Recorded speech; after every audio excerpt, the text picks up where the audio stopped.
Hi అండి, అందరికీ నమస్కారం. ఓ తల్లి కొడుకుల కథ. Welcome to lovely brothers 268. ఒక ముగ్గురు స్త్రీలు బావి దగ్గరకు నీళ్ళ కోసం వెళ్తూ ఉంటారు. మొదట అమ్మాయి అంటుంది, మా అబ్బాయి మంచి స్కూల్లో చదువుతున్నాడు, పెద్ద స్కూల్లో చదువుతున్నాడు, అంతా ఇంగ్లీషు మాట్లాడుతాడని.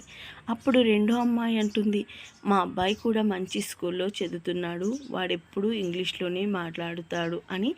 ఈ అమ్మాయిలిద్దరూ మాట్లాడుతూ ఉంటారు. అప్పుడు వీళ్ళిద్దరూ కలిసి మూడో అమ్మాయితో అడుగుతారు, మీ అబ్బాయి ఏం చదువుతున్నాడు, ఎక్కడ చదువుతున్నాడని. అప్పుడు ఆ అమ్మాయి ఏమాత్రం సిగ్గుపడకుండా, అవమర్యాద ఫీల్ కాకుండా, మా అబ్బాయి గవర్నమెంట్ స్కూల్లో చదువుతున్నాడండి, మంచిగా తెలుగు మాట్లాడుతాడని చెప్తుంది.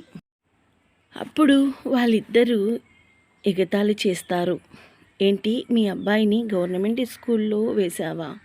అక్కడ సంస్కారం సభ్యత నేర్పుతారా, అసలు ఇంగ్లీష్లో మాట్లాడుతారా అని అడుగుతారు.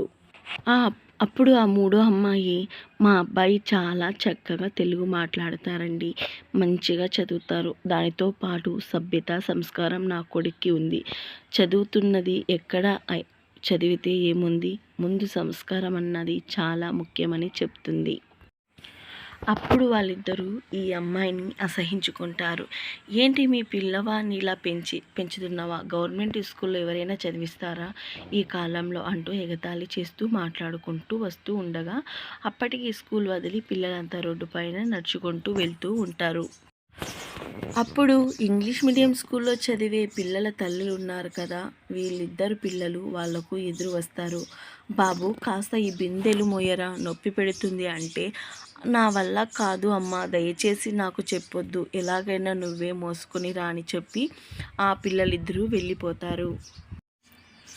తర్వాత ఈ మూడో అమ్మాయి గవర్నమెంట్ స్కూల్లో వేసింది కదా, వాళ్ళ అబ్బాయి పరిగెత్తుకుంటూ వచ్చి, అమ్మ ఏమైంది, నేను వచ్చిన తర్వాత నీళ్లు తెస్తానని చెప్పాను కదమ్మా, ఇంత బరువులు ఎలా మోయగలవు అమ్మ, నీ ఆరోగ్యం అంతంత మాత్రాన్ని ఇవ్వమని నెత్తిన పెట్టుకుంటాడు బిందె.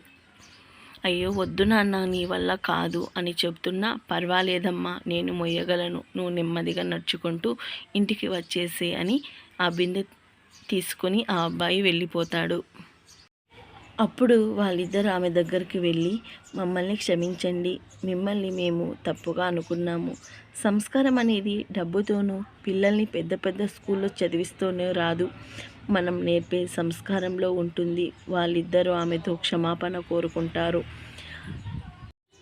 నిజమే కదండి, సంస్కారం అనేది మనం పిల్లలు చదివించే పెద్ద పెద్ద స్కూల్లో రాదు, ఎక్కడ చదవాలన్నది కాదు, ఎంత సంస్కారం నేర్చుకున్నామన్నది చాలా ముఖ్యం.